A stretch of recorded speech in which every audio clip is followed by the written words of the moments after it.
So, for those not aware, a subreddit called Antiwork just absolutely exploded over the past couple of weeks. It is consistently among the subreddits with the highest daily subscriber growth over the past few weeks, and it's even getting some pieces in Forbes and other mainstream media outlets. I've not been super active in the subreddit, but I have been around it for a while. And so I wanted to take today to share my take on the subreddit, what it means about the reckoning I think is due for Western society regarding work and unemployment, particularly for those of us unfortunate to live here in the USA. I want to start off by saying before anyone jumps in, I have a job. I get paid adequately. So if you're just kind of post some sort of rant in the comments about how I'm a freeloader or lazy or whatever, we're all going to point and laugh at you because you didn't actually watch the video. I actually am a free market socialist, but I do want to challenge you to listen to the video in its entirety before you go off in the comments. The thing about my job is that a substantial portion of what I do is basically bullcrap. It doesn't really need to get done. Now, I'll clarify, the company has to do it, but by extension, I have to do it.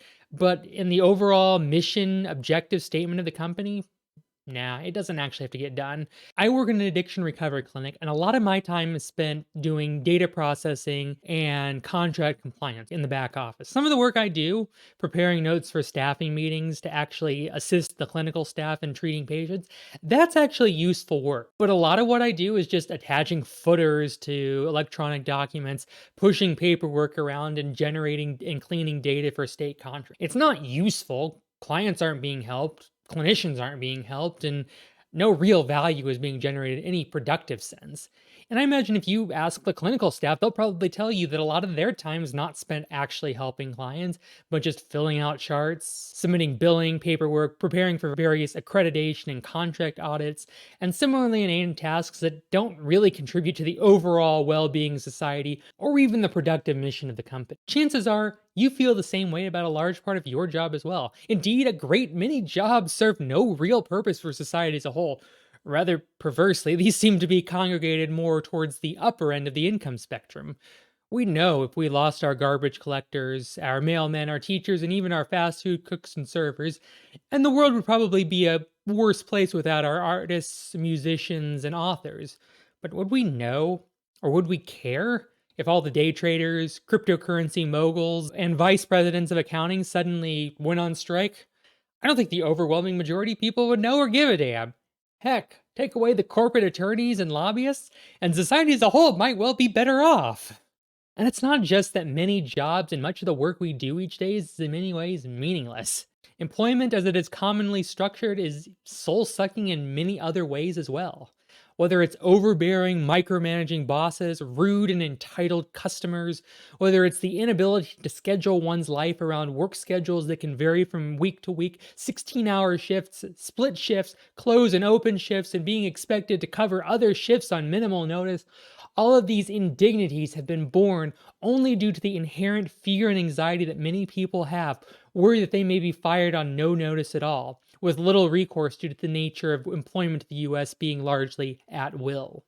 Employees are tired of being told that they're indispensable, but paid as though they're utterly replaceable. Tired of being told that there's no money for raises, but there's always millions for the CEO's salary and billions for the shareholders. While for some 40% of Americans, they would be unable to cover an unexpected $400 emergency without either going into debt or selling assets. I think a big reason why this movement is surging now is as a not unpredictable aftermath of the pandemic. Many workers were told they were essential. They were praised as heroes for working in the pandemic, but they were paid a pittance. And as the pandemic drags on into 18 months and counting, face increasingly abusive customers and are told to continue to do more with less. And in some cases are deciding not to literally put their lives on the line for minimum wage or very close to it. Many office workers were allowed or indeed required to work from home as distancing measures, only to be recalled back into the office in recent months for no reason other than soulless company policies. In spite of the fact that many companies posted record profits in 2020 and 2021, proving that these policies are just bullcrap, serving no one but micromanaging bosses and an ethos of being busy for the sake of being busy. Hundreds of thousands of workers passed due to COVID and complications over the past 2 years, and many more decided to retire or withdraw from the labor force in order to care for children because there's no safe and affordable childcare options. Just as the Black Death probably contributed to the end of serfdom and unfree tenancy during the late Middle Ages, so too could this pandemic usher in a new power dynamic between workers and employers, but only if we seize this opportunity. But Ria, you may be asking, if no one works, does that mean we'll all starve? Well, I don't mean to suggest that anti work means an end to all productive endeavors whatsoever. But yes, it does mean a fundamental restructuring and reimagining of our economy. John Maynard Keynes, yes, that Keynes, posited that by the turn of the 21st century, we'd not need to work more than 15 hours or so a week to carry out essential productive functions. And I'm not one to suggest that we'll all just laze around watching TV and eating ice cream all day, though I do agree that more time for self care and relaxation is probably a good thing. Rather, if we didn't have to waste so much of our life doing nonsensical tasks and bullcrap jobs, making work in order to make hours, we'd have more time to do creative endeavors like, I don't know, speedrunning or making YouTube videos. I'm not suggesting that people will never have to do work as we currently define it.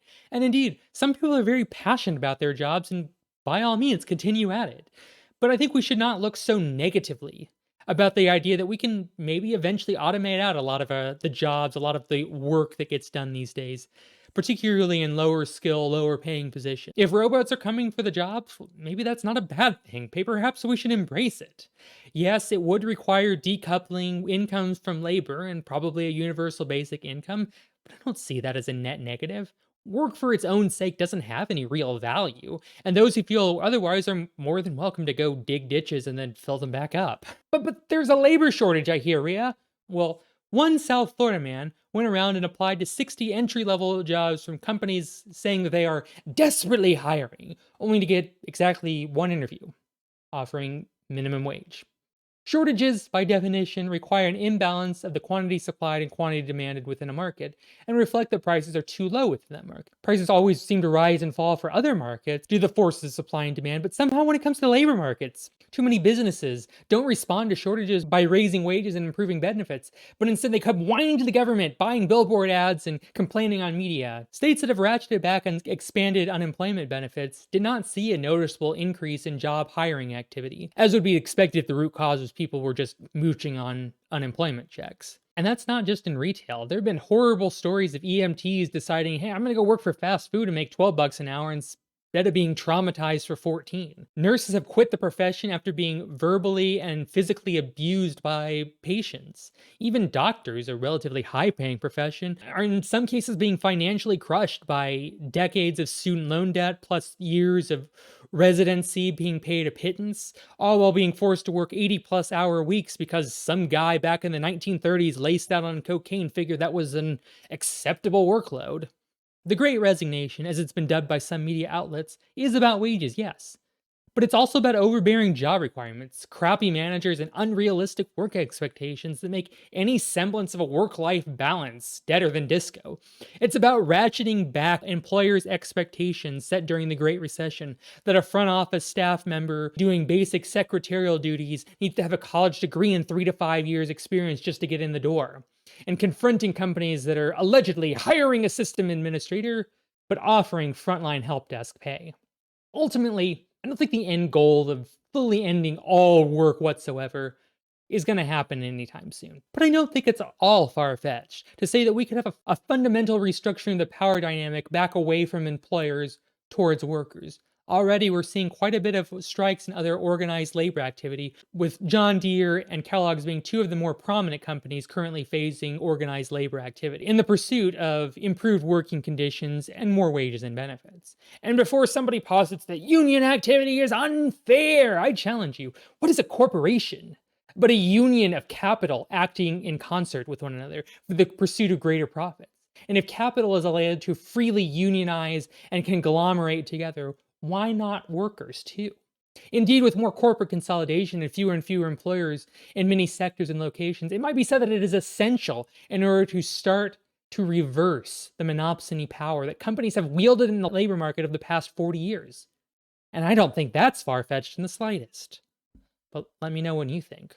And until next time, stay hydrated, my friends.